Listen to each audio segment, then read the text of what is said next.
foruma dushobora kubasavingamo kuko baragiye niho bari. Hanyuma tunashake impuguro n'inyigisho zijyanye na challenges bafiteyo. Inyigisho zacu zibanda ku byo tubona muri ubu buzima busanzwe, ariko umuntu baharasinze hirya yongeyeho ku mihanda, umuntu batutse umunsi wose ukirirwa, umushumba iyo yamufasha iki? Hari ibindi byaha n'amakosa biberayo. Dukwiriye kujyayo tugategura inyigisho zibagenewe, zigenewe imyitwarire ikwiye hirya yongeyeho muri iyo si virtuelle idafatika, kuko abantu bariyo bakundanirayo, bariyo banganirayo, bariyo barogeza iki, bariyo baracururiza, bariyo barakora imirimo yabo.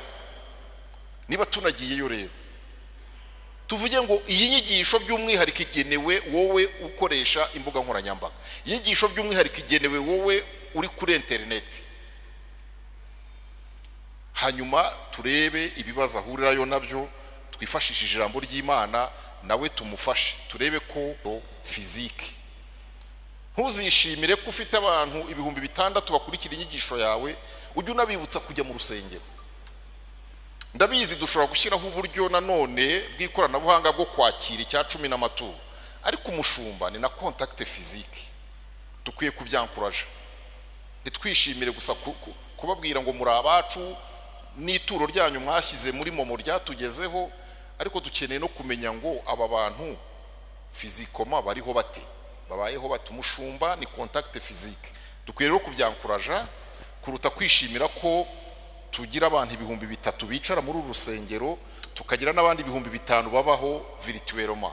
Niba ubona uyu muntu ari fidèle kunyigisha atajya siba, uzagira igihe unamutumire, namubwira uti nabonye udasiba Bible study yacu, can we meet?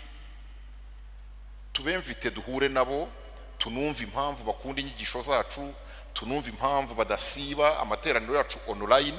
Niba wanagiye naho hanze akavuga ati mba muri Senegal, wagiye nk'umushumba, please shakisha uko uhura nawe, contact physique bizagufasha, kuko hari ibyo tuzi bya cure d'âme n'ibindi biganiro mfasha bugingo bidashobora gukorerwa online. Titles zibayo zatumye abashumba bamwe muhunga, Reverend runaka bivuze byose. Dukwiriye kwigisha ndetse tugaha inshingano aba bakiri bato bakoresha iri koranabuhanga bakadufasha. Irembo Ryera TV, Irembo Ryera TV. Icyambere ari amakuru, ariko ibyo mubajije ni ibyoroshye. Namubajije ngo biri live kuri YouTube, kubera ko ibyo ngiye kubaganiriraho ni bijyanye n'ikoreshwa ry'uburyo bwo gutangaza amakuru. Iyo rero twe dutumiye umuntu turamubwira ngo bizaba biri live, bizaba ari radio cyangwa se bizaba ari televiziyo. Bimuhesha kumenya uko yambara, bikamuhesha kumenya ibyo avuga, bikamuhesha kumenya n'ibyo atavuga, kubera ko ibiri live nta editing ihari. Icyo kintu bashumba mugomba kukimenya. Ndabashimiye rero ibiganiro nsanze murimo, insanganyamatsiko mwaganiriyeho ni insanganyamatsiko zikomeye, kandi abantu bakwiye gukomeza kuganiraho no gusengera kuko ni urugendo rurerure, no kuba abantu bahura bakabiganiraho ubwabyo ni ibyo kwishimira. Umukozi w'Imana, umupastori, n'ikoreshwa ry'icyo twakwita nouvelle technologie de l'information. Mwambwiye imbuga nkoranyambaga, ariko uburyo bugezweho bwo gutara, gutunganya no gusakaza amakuru ni bwinshi burenze icyo twita imbuga nkoranyambaga. Ubundi iyo usomye kugisha abashumba biroroha. Great Commission, Yesu yaravuze ngo ni mugende mujye mu mahanga yose. Muri uko kugenda rero tugiye no kujya kureba aho abantu bari. Umupastori itorero ribereyeho abantu, umupasitori by'umwihariko abereyeho abantu rero muri iki gihe batuye mu isi ebyiri. Hari umugabo w'umuhanga w'umugereki wajyaga akoresha izo mvugo witwa Platon, yavugaga le monde sensible et le monde des idées. Uyu munsi dufite isi tugendamo igaragara nk'uko twicaye aha, abantu bagaragara bafatika, ariko hari n'undi mubumbe cyangwa undi mugabane usigaye witwa le monde virtuel. Abantu barimutse bari kuri internet, niho batuye, niho bari. Hagiyeyo abantu mu buryo bwose, abajura bariyo, besikoro bariyo, abanyangeso nziza bariyo, n'abanyangeso mbi bariyo. Abantu barimutse niyo batuye, cyane cyane abakiri bato. Bagezeyo bafite andi mazina, bitwa ibijumba, bitwa uburakari, bitwa imivumu, bitwa ishyano riraho, bafite amazina. Bagezeho burya bafata n'andi mazina. Byagora umushumba kumenya ngo uyu muntu urimo kuvuga gutya nindi. Abantu bagiyeyo, bagezeyo basanga hari yandi mategeko, hari yandi mabwiriza, hari ikintu bita anonima. Koranabuhanga rinyemerera kujyayo, sinshyiraho ifoto yanjye, hanyuma nkiyita andi mazina, ubundi nkaba uwo ndiwe koko. Nkaba uwo ndiwe kuko ntibari bumenye. Ubwo batari bumenye rero, noneho ndi bugaragare uwo ndiwe, abantu batashoboye kumenya ndabereka uwo ndiwe. Umupasitori rero ujyayo, niba nawe azagenda akitwara atyo, akagendaho kwitwa pasitori kanaka, akitwa agashaka irindi zina, ntabwo mbizi. Icyo ni ikibazo cya etike yo ku mbuga nkoranyambaga, etike yo mu gukoresha iri koranabuhanga rigezweho ni iyihe? Uwabishyizeho we yaravuze ngo ushatse waba uriwe, abantu bakakumenya, ugashyiraho amafoto yawe, ugashyirayo na identification yawe, cyangwa se if you are not comfortable, iyoberanye. Ijambo ryo kwiyoberanya ntiriba muri Bibiliya. Iyoberanye, hanyuma ukora ibyo ushaka. Nababwiye ko ari problematike ya etike. Ndajyayo niyoberanye cyangwa ndajyayo mbu uwo ndiwe?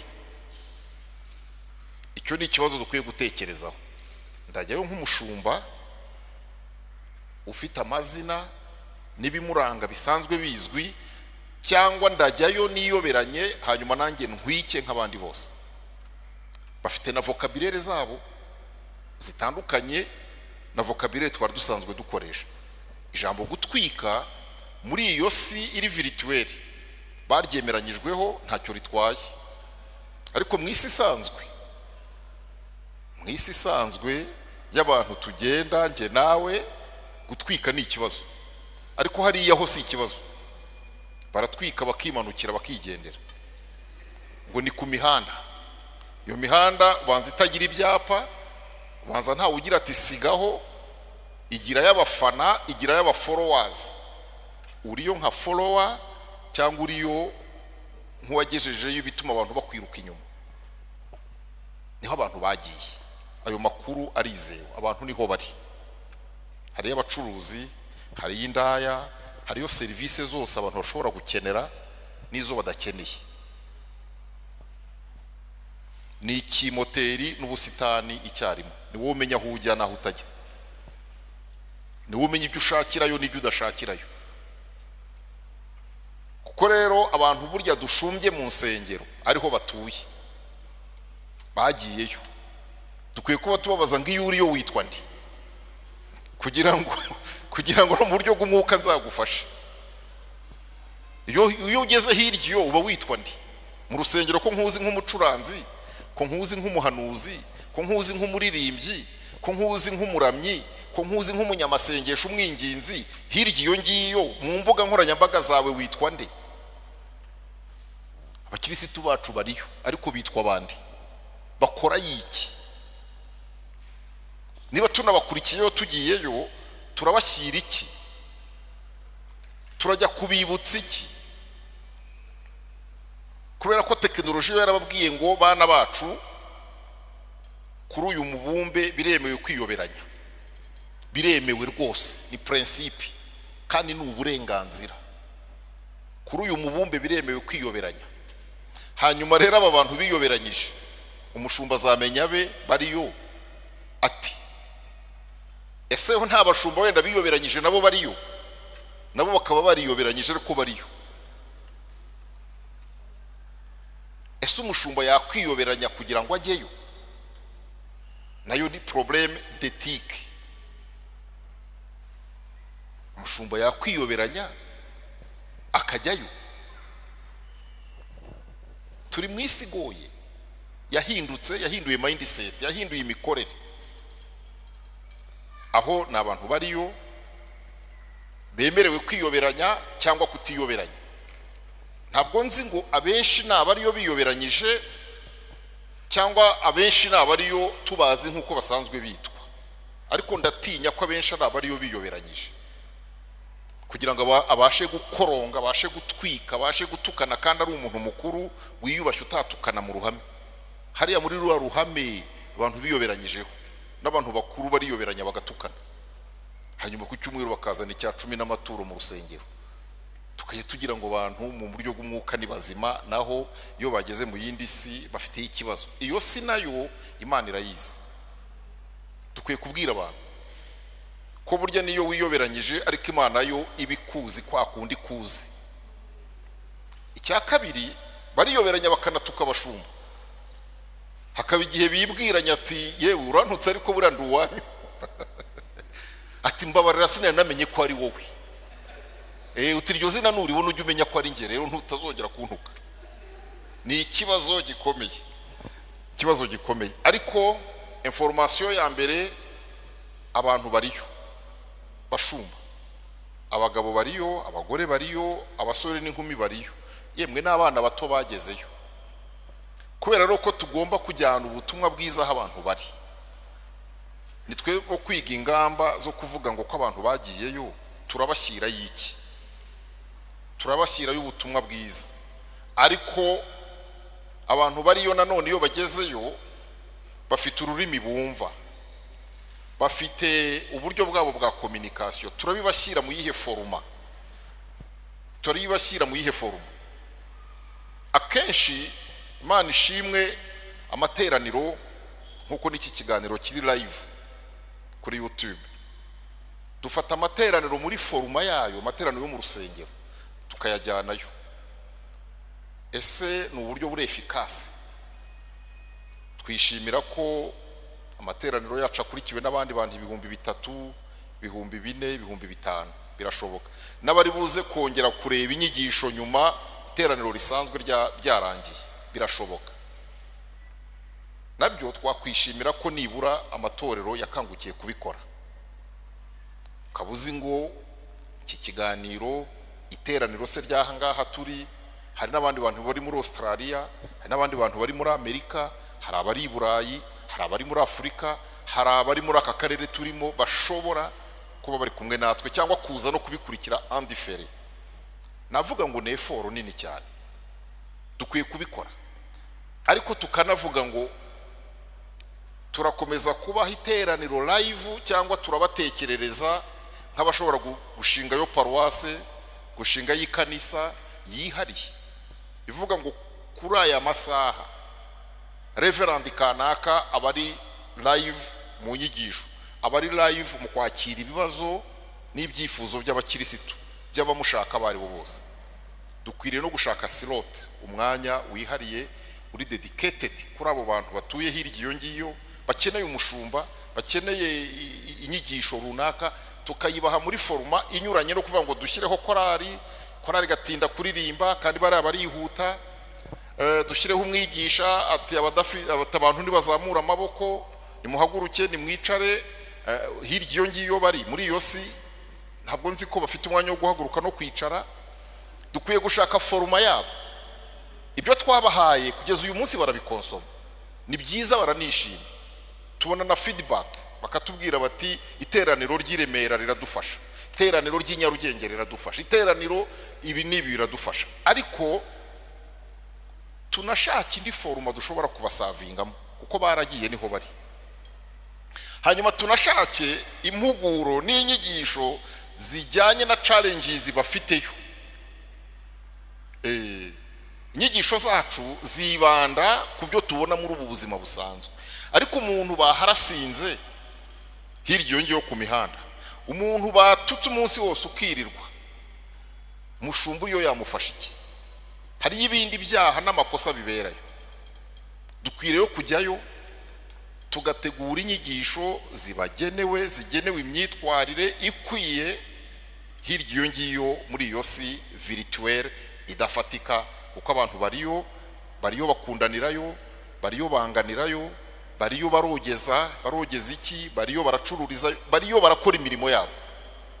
Niba tunagiyeyo rero tuvuge ngo iyi nyigisho by'umwihariko igenewe wowe ukoresha imbuga nkoranyambaga, inyigisho by'umwihariko igenewe wowe uri kuri internet,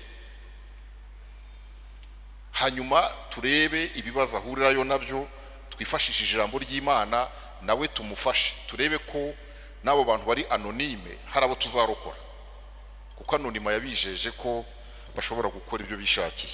Niho abantu bagiye rero bashumba, turebe uburyo twifashishije babandi bakiri bato babishoboye, dutegura n'inyigisho n'ibiganiro n'impuguro, aho binashoboka n'amateraniro agenewe abo bantu bari hariya. Turajyayo, ibyo ni content, ariko turanajyayo tubabwira mu rurimi bumva. Nturuka muri ADPR, hari abantu benshi bo muri ADPR ijya numva na mu gitondo nahoze mbireba, ngo ndavugana n'isi yose. Uravugana n'isi yose mu Kinyarwanda wowe? Ninde wakubwiye ko isi yose ivuga Ikinyarwanda? Abo nabi wacu navuze ko ntanga ingero z'ibyo nzi neza. Ndavugana n'isi yose. Ubwo ushaka kuvugana n'isi yose, Imana ishimwe tekinoloji yarabizanye. Iga Icyongereza ni ururimi ruvugwa na miliyari z'abantu. Iga Igishinwa niba Imana yaraguhaye umutwaro wo gusengera abashinwa ngo nababwira ubutumwa bwiza. Si ngombwa kujyayo, wenda n'imipaka fizike ntizakwemerera kujyayo, na visa ntibazayiguha, ariko tegura icyigisho mu Gishinwa niba warizeyo, ucyaploading ugishyireho. Tegura inyigisho mu Cyongereza, inyigisho. Tegura inyigisho mu Gifaransa. Tugomba kuba empowered kugira ngo dusange abantu, dusange ayo mahanga aho yimukiye kuri internet bitadusabye amatike n'ibindi byo kujyayo. Niyo mpamvu we need abapastori bize, n'abatarize turabakeneye, ariko dukeneye nabo bize kugira ngo bashobore kujya kubwira ayo mahanga ubutumwa bwiza muri izo ndimi.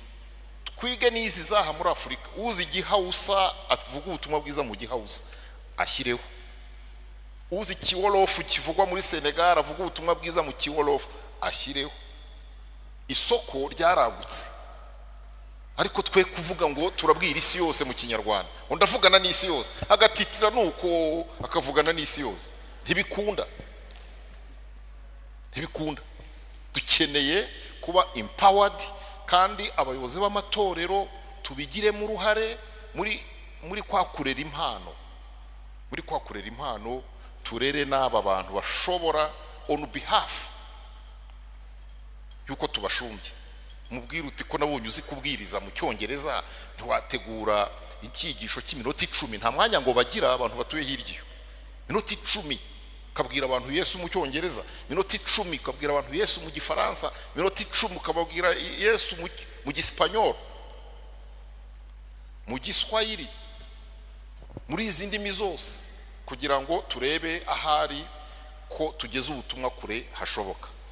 Indimi rero ni ngombwa, bakozi b'Imana. Mbivugiye ko nubwo ni wacu tuzifite services zitwa international, Reverend kuri wacu Rutayisire yabibabwira, turazigira services zingo z'Icyongereza n'Igifaransa, ariko zirebwa gute, zifatwa gute? Ibikomere bagira bingana iki? usanga abateranira mu kinyarwanda bango dore babandi, hari abajyaga batubwira ngo yego dore babandi bo kwa Jesus, ukagira ngo turi abakeba. Ntabwo kuba hano i Remera muri Anglikani mwagira service y'icyongereza si ubwibone, no, hari abanyamahanga bari hano ariko hari n'abandi bakeneye kumva ubutumwa bwiza muri izo ndimi, ariko tunabikoreshe nubwo kwitoza k'umubiri kugira umumaro muri bike, tunanimenyereze. Ejo nibagutuma muri Sudani, ejo nibagutuma muri Liberia, ejo nibagutuma ibunaka, bavuga ngo tubonye umukozi w'Imana, we kugira ubwoba bwo gusenga mu cyongereza, we guhunga amateraniro. Aho mbi Nyarugenge muri international tujya tubona abantu expatrié, umuntu akaza avuga ati mvuye muri Benin, mvuye muri Ghana, bambwiye ko hano haba amateraniro. Dukwiye rero kubyumva, n'abatabifite mu bishyireho, ariko cyane cyane twimpawaringa urubyiruko rutangire rudufasha ibyo bintu. Ngiye kugana ku musozo mbabwira ikijyanye n'uko icyambere amatorero yose ariyo twarenze traditional media, radio na televiziyo, ibyo byo twarabirenze, birahari. N'amatorero menshi amaze kugira, amatorero amwe afite amaradiyo yayo n'amateleviziyo azaza, YouTube channels hafi ya twese turazifite. Ibyo ni byiza, nibyo kwishimira, ariko reka mvuge kuri le danger zigiye zirimo, icyo twakwita imbogamizi. Tugeze mu gihe bakozi b'Imana isi irimo gukoresha icyo bita ubwenge buhangano, artificial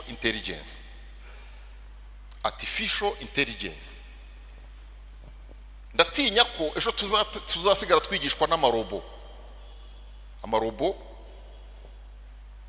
Nabyo mu byitege ko inyigisho zimwe tugiye kujya twakira zishobora kuzaba zateguwe n'amarobo,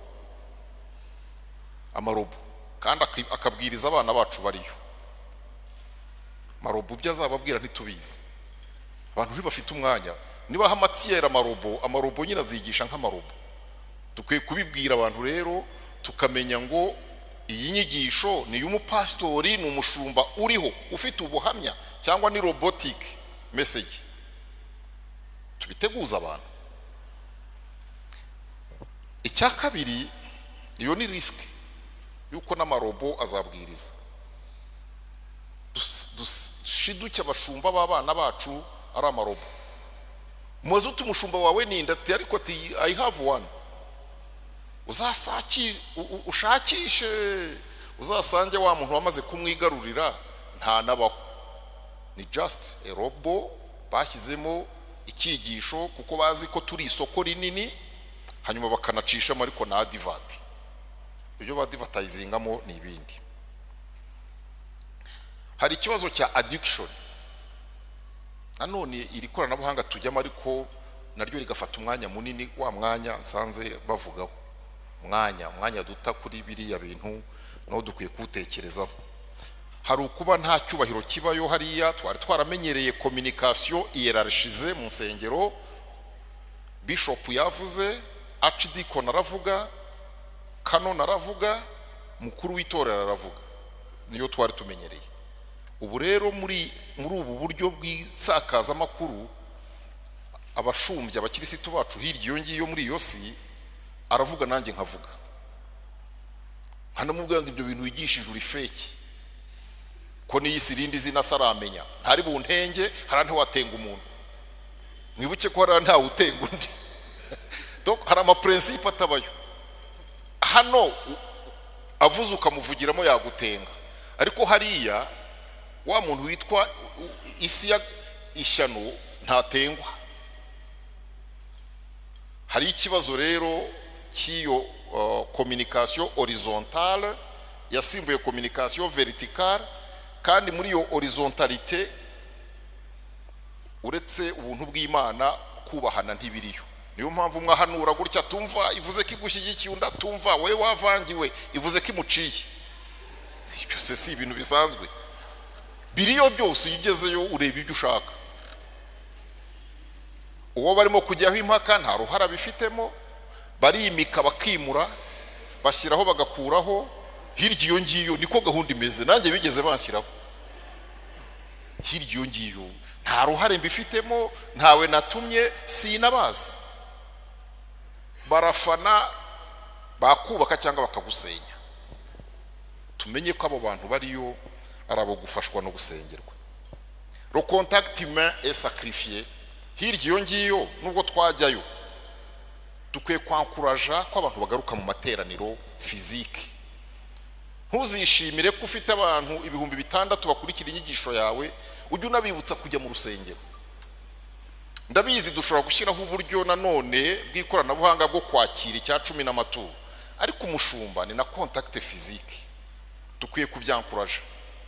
Ntitwishimire gusa kubabwira ngo muri abacu n'ituro ryanyu mwashyize muri momo ryatugezeho, ariko dukeneye no kumenya ngo aba bantu fizikoma bariho bate, babayeho bate. Umushumba ni contact physique. Dukwiye rero kubyankuraja kuruta kwishimira ko tugira abantu 3,000 bicara muri uru rusengero, tukagira n'abandi 5,000 babaho virtuellement. Niba ubona uyu muntu ari fidèle kunyigisha atajya siba, uzagira igihe unamutumire, namubwira uti nabonye udasiba Bible study yacu, can we meet? Tubemvite duhure nabo, tunumva impamvu bakunda inyigisho zacu, tunumva impamvu badasiba amateraniro yacu online.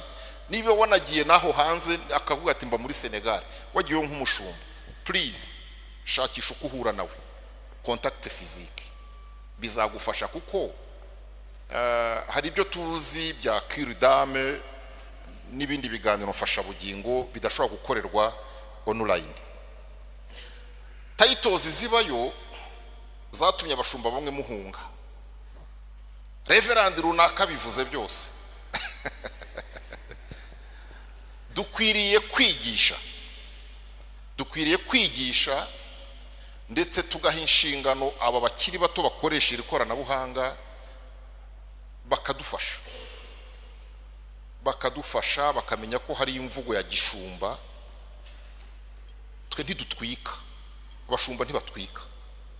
Niba hari abashumba batwika bihangana, twe ntidutwika. Ntitunakeneye ko na titles zacu zijya gutwika. Ubwo muri buze n'ikibazo cya monetization y'izo mbuga nkoranyambaga, ariko the primable ethically umushumba ntatwika, cyane ko n'ubutumwa yatanze subwe. Ubutumwa dutanga subwacu ufite nyirabwo. Murakoze cyane. Twe kuko tudatwika rero nidufashe n'abadufasha mu ikoranabuhanga. Umutwe w'icyigisho agiye gushyira ku cyigisho watanze, bishobotse mwabyemeranywaho, ukamubwira uti rero icyigisho cyacu intego yariye, ariko sinshaka kujya gushyiraho ngo abivuze byose, sinshaka kujya gushyiraho ngo karabaye ngo nona ngo ijuru riraje.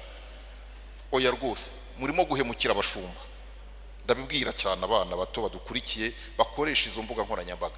Niba ari urubuga nkoranyambaga rw'itorero, credentials nizihabwe ushimwa, umusore cyangwa inkumi cyangwa umudiyakoni, sinzi uko mubita, ariko bashimwa.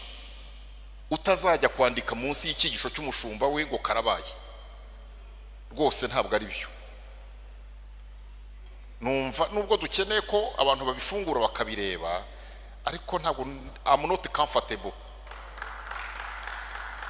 comfortable ko wandika munsi y'izina ryanjye ngo bivuze byose, ngo karabaye, ngo noneho isi irashize. Ntabwo yashize. Titles bashumba duhugura abadukoreshereza imbuga nkoranyambaga. Niba tunagiranye n'ikiganiro, mba numva namusaba ngo uzambabarire ushyireho titre nzima. Ntabwo ngewe naje gutwika, twaganiriye. Niba tuganiriye ku bijyanye n'urugendo rwo kubaka urugo, arakubwira ati niva ngo urugendo rwo kubaka urugo ati ntawe uzabifungura, ariko niba bisengere bashaka ubundi buryo. Ndagira ngo bakozi b'Imana soze mbashimira, mbasaba utabishoboye kugira bizewe babimufashamo, kuko abantu niho bagiye. Ikindi ubishoboye nawe najyeyo. Icya gatatu, twige na strategy zo gukoresha indimi mpuzamahanga ivugabutumwa ryacu hariya kuruta kwizengurukaho nk'abanyarwanda tubwira abanyarwanda n'abarundi n'abandi bumva ikinyarwanda muri aka karere. Tunibuke ko hari abantu muri South Sudan bakeneye ubutumwa bwiza mu rurimi bashobora kumva. Kuri Pentecote havuzwe indimi zumvikana z'abantu, burya kuri Pentecote nicyo cyabaye. Dukeneye rero no kubahanurira mu ndimi z'iwabo, ngo baravuze ngo tubwumvise mu ndimi z'iwacu. Abantu rero tubabwire ubutumwa mu ndimi z'iwabo kuruta kubabwira mu kinyarwanda turangiza tukihimbaza ngo mvuganye n'isi yose. Ayo mashyi uba wihaye ni makeya, nta nubwo isi yose ibikumvise. Ndabashimiye, Imana ibahe umugisha.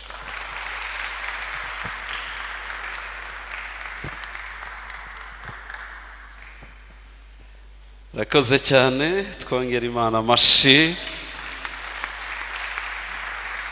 Okay, badutegurira aho batwakirira.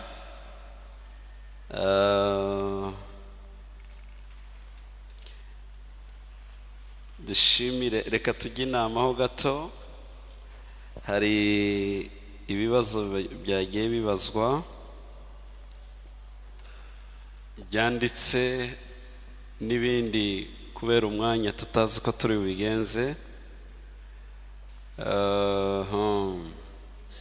Reka nsome abavuze hano kugira mubyumve, muzamenye uko abashumba mu bisubiza mu nyigisho zanyu benshi barabakurikira. Uyu we yashimiye Imana ikomeza ububyutse, isezeranije u Rwanda ukazasakara mu isi yose. Undi yashimye, undi we yabaje. Turabashimiye cyane. Hari ikibazo ko abashumba bayoboye amatorero batagira abantu ngira ngo baha inshingano bijyanye n'imihamagaro yabo. Ibyo biteye ikibazo mu itorero. Undi none se ko bajya bavuga ngo bagiye kwiga kuri kesi bihuye n'iyi kesi mutubwiye.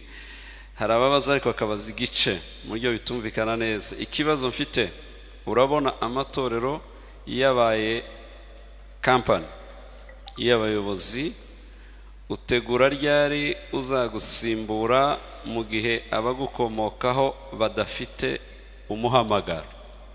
Theology, kandi ugasanga ko ntago bita kuri doctrine ariko bita ku mashuri cyangwa kubona urupapuro rwa degree. Kandi ibyo buri dini yose igira doctrine. Mu bihugu biteye imbere amashuri ya theology agira doctrine. Ni ukuvuga ngo Baptist afite doctrine yabo, uvuga ngo buri Anglican ifite doctrine, Catholic ifite doctrine. Kandi ugasanga ko ibyo biri guteza kavuyo mu myemerere cyane cyane y'abashumba. Ukibaza umushumba uyoboye itorero rya akajya kwiga mu Babatiste, muze mubaza tugufi cyane kudatwara umwanya w'abandi. Yego. Icya kabiri ni ububyutse cyane cyane ubonye ngo hano mu gihugu cyacu cy'u Rwanda amatorero ni makeya cyane, yabaye makeya. Make y'ububyutse cyangwa make gusa? Ni makeya nyine, usanze nyine zabaye makeya nyine. Ariko kuko muri structure ni buri metero 100, none wasanga na kilometero utabonye n'itorero. Iyo nayo ni danger iri hano mu gihugu. Ikindi, abatuyoboye abo tumenya ko nibo batuyoboye, sinshaka kuvuga amazina, ariko bishyira hamwe, bafite ubumwe butuma ko bagira n'uwo mubabaro uzazana ububyutse, cyangwa buri muntu wese ari kwiyubaka. Batuyobora mu madini n'amatorero, reka tuvuga abo cyangwa turebe n'amatorero manini ngitore tubone n'ayandi sinshaka kuvuga amazina bishyira hamwe kuvuga ngo ubwo bubyutse butangire kuri bo cyangwa baba biyubaka. urakoze reka twumve hano, zana mikoro hano, haguruka Revera kugira ngo akubone. Ni Kanyeshyamba Salomo babivuze, ntabwo njari ikibazo n'icifuzo n'ubusabe nashatse no kubivuga mbere nije bakatiyeho burya ntari mfite mikoro burya no kumutambonye. Kifuzo kimwe nuko seanse nkiyibaye twazaje tugira umufacilitator umwe tukinjira mu kintu tukagicukumbura kurenza kuvuga ngo abantu bane baraza ngo atubwire amategeko iminota 10 n'abandi nibaje kubaza bati nta mwanya byashaka bikaza biba niba ari rimwe mu gihembwe niba ari mu kwezi, it depends muko mubitegura mwebwe babikora. Kikaba ikintu kimwe dushobora kwicara tukagitindaho tukacicarira, icyo kiratabutse. Icifuzo cya kabiri kigeranye iminsi ariko ubwo Dr. Antoine yavuze nyine yabaye nk'ushimaho umuntu aribwa, ni ikintu kijanye n'ikintu cyari niba ncita cyiza cyabaye icyorezo kuko ibyo ni ibintu by'imbusano ubundi ni amafuta akorwa agaragara cyane bidasabye ngo umuhanga ngo ariko umuntu yaje akakubwira ngo ni umwuka umbwiye. Iki kintu ni umwuka. Iyo umuntu avuze ngo ni umwuka, nibutse umugabo umwe yigeze atubwira igihe muri Gacaca aravuga ngo FPR ntabwo ari ishyamba ryo kuja guhisha mu ibyaha, ati baragushinja ibyaha ngo ariko ndi wo muri FPR. Ntabwo rero umwuka nawo ari ishyamba ryo kujanamwe amafuti. Noneho hari ikintu yakomojeho ngo hari bikorerwa mu mwuka, hari bikorerwa mu bwenge, hari ibyo mu marangamutima, hari n'ibyo mu mubiri. Iki kintu twakacize kugira ngo dufashe abakristo ntibizabe ndanze irya y'abana ngo yandanze, ibe ndanze isobanurira umuntu impamvu ibi bintu ari gukora atari umwuka. Otherwise umuntu acita ica umwuka ndetse yabona wabuze uko gisobanura akavuga birya mwita ngo ni kundimi, ubwo ngo kabara kurangije tuzisobanukiwe kandi urahetse. Izi nyigisho zirakwiye. Murakoze n'icifuzo nari mfite. Urakoze cyane Mushumba. Mikoro hari icyo Barore yaragiye gusubizaho, banza umuhe mikoro Patrick. Uri Madamu Pastor hari yarahita komeza. Urakoze cyane. Reka bakozi b'Imana, navuze nti ibi biganiro ni byiza. Icyambere nta mpamvu yo gutinya kujya kwiga theologie. Les écoles de théologie ntizigisha ibindi uretse la doctrine chrétienne, kandi doctrine chrétienne ni imwe tuyihuriyeho burya, ibindi ni amadisipline n'utundi tuntu abantu bimfasayizingaho. Nta mpamvu rwose nimwe umwadeperi nge nize théologie muri Anglikani, ntibyankuyemo kuba umwadeperi, ndi umu evangelique n'aba episcopale, ngira ngo bose episcopale n'ibindi. Ubwo bumenyi ni byiza kubugira, don't fear. Cya kabiri dukwiye kubwizanya ukuri. Uru Rwanda rugenda ruprofessionaliza inzego zose, hatagira umuntu utekereza ngo nubwo yabisengera umwuka akabivuga. Umwuka ntabwo navuze uwo ari we. Umuntu udashaka kujya kwiga akibwa ngo azasavinga hano, I'm sorry, wenda ni mu gipastori nabivuga ukundi, ariko ntabwo ngamije kumuca intege, byashoboka yajya kwiga. Ikintu rero babajije ngo ese nazana kamera mu rusengero, ndashaka kubabwira ko mu rusengero haba gahunda. Urusengero rugira nyirarwo. Iyo kamera nijye kuvunyisha, kubera ko umuntu waje gusenga ntabwo ari comfortable gutungwa kamera atazi icyo ibyo barimo gufata bazajya kubikoresha. I'm not comfortable kuza nkahasanga kamera niziye gusenga, izo kamera itoro ritazifiteho control, ritari buze kuvuga ngo ibi birerekanwa ibi ntibyerekanwa. Nashimye Imana, kandi mu gushima Imana harimo privacy rimwe na rimwe, amweka ibintu bimwe tuzabireka. Niyo mpamvu uvuga ngo sinakwirukana kamera mu rusengero, ariko nizivunyishe